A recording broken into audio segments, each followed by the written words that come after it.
Hello mga kadogo, mga kamingming Mr. Dogo Style TV. Isang maaraw at magandang araw na maaraw sa ating lahat.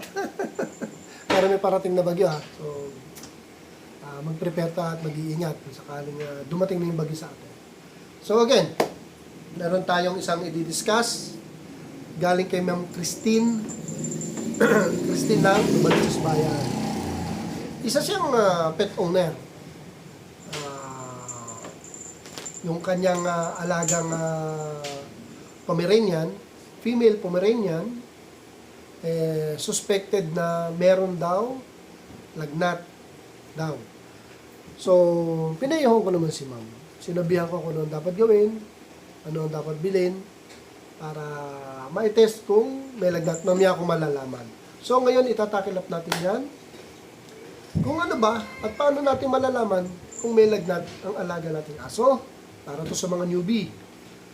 At ano ba ang pwede nating gawing remedy or home remedy or first aid sa positive na merong sinat o lagnat na aso. Napakagandang discussion para sa mga newbie. Pinagdaanan ko kasi yan, dati ako naging newbie. Lahat kami mga matatagal ng breeder, dog lover, lahat dumaan sa pagiging newbie. Isa yan sa mga tinanong ko. Okay, Ma'am Christine. At para sa lahat, especially sa newbie. Punta tayo sa basic.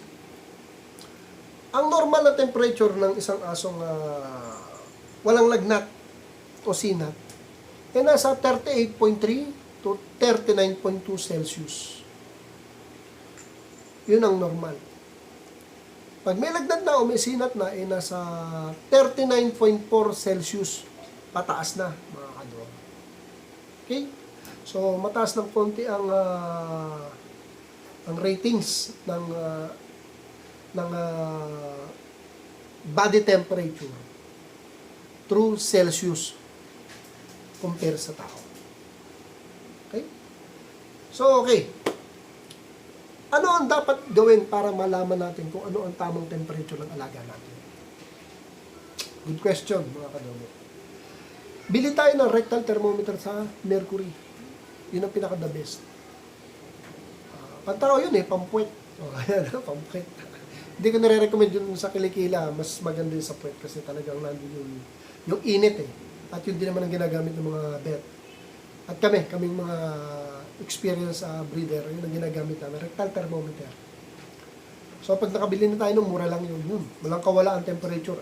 At ang temperature nga ng may lagnat na aso ay nasa 39.4 Celsius pataas. Okay. Ngayon, kunyari positive, nakita na natin yung ratings mismo sa rectal thermometer na binili natin. At talagang may sinat o may lagnat na pumasok dun sa bracket na mainit nga ang aso. Na meron siyang sinat. Almost may lagnat na talaga. Ano ba ang simptomas ng may lagnat na aso? Ang simptomas po dahil sa may lagnat siya, syempre, nangihina.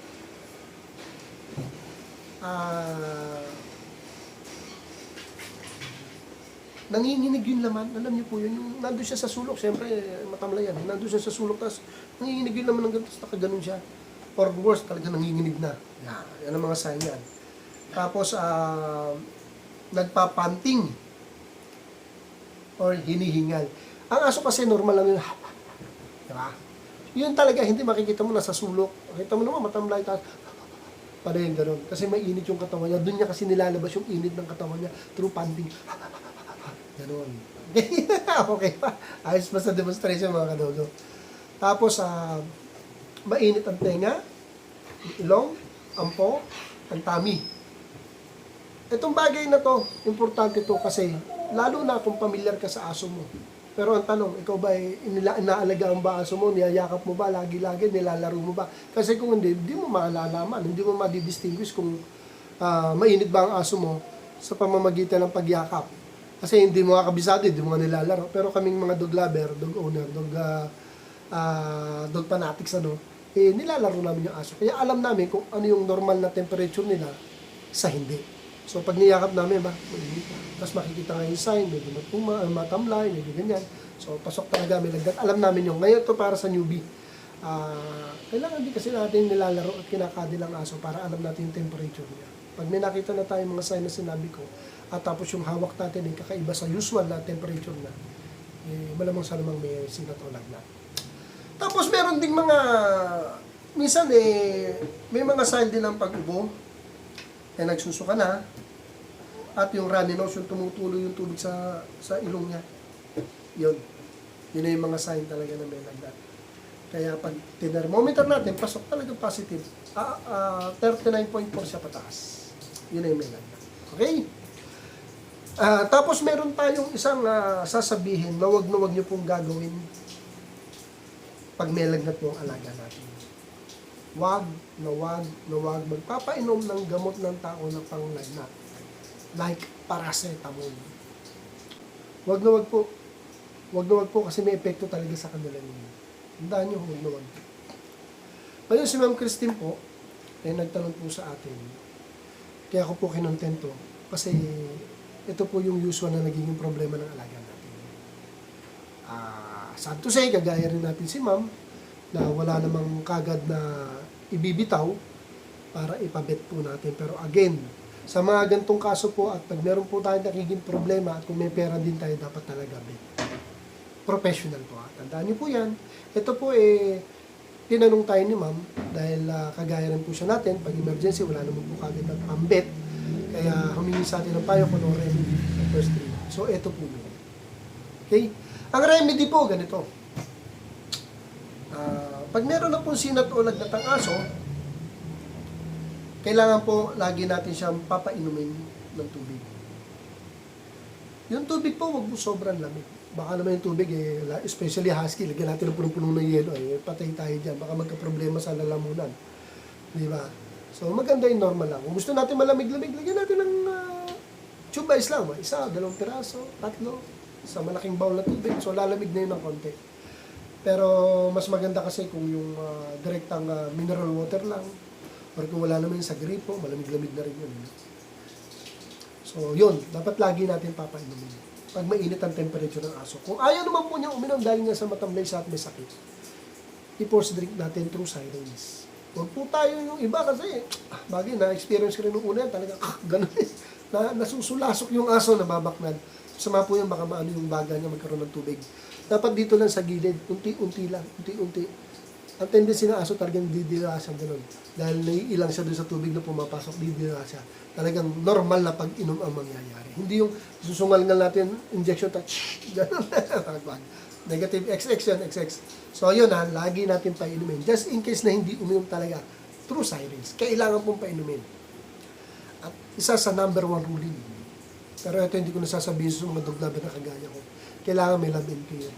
Kasi hindi natin magagawa itong mga bagay na ito kung walang love and care. Ano po yung love and care? Pagtsatsaga po sa alaga natin. Mostly kasi sa nakikita ko, mahilig lang, pan-display ang aso. Pag may sakit na, kulong. Bahala ka dyan. Bigyan ng pagkain, bahala ka dyan.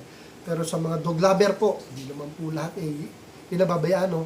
Pero mostly po, dog lover, hindi nila gagawin yun.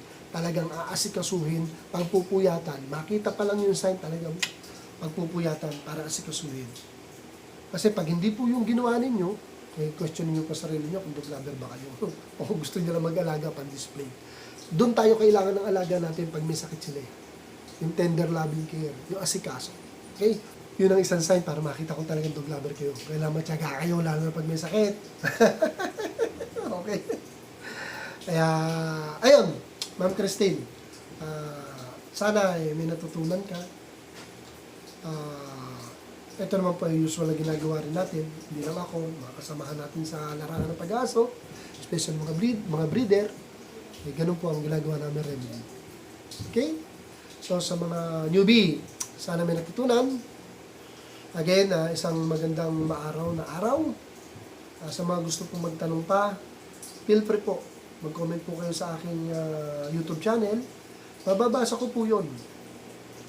Nababasa ko naman po lahat ng comment, kaya lang yung mga negative kasi hindi ko inaalaw.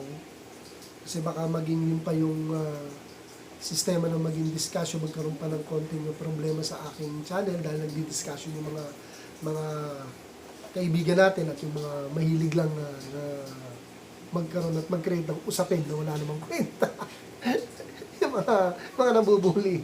So, ine-ekis ko po yun. Gusto ko po doon lang po tayo sa tama para maayos po ang usapan natin sa comment section. Okay? So, ayun. Again, isang magandang maaraw na araw sa atin. Salamat sa inyong panonood. Sa mga hindi pa po nakasubscribe, please subscribe and click the like and share button. Solid po tayo mga dog lover. Again, Mr. Doggy Style TV. Thank you for watching. Thank you for watching.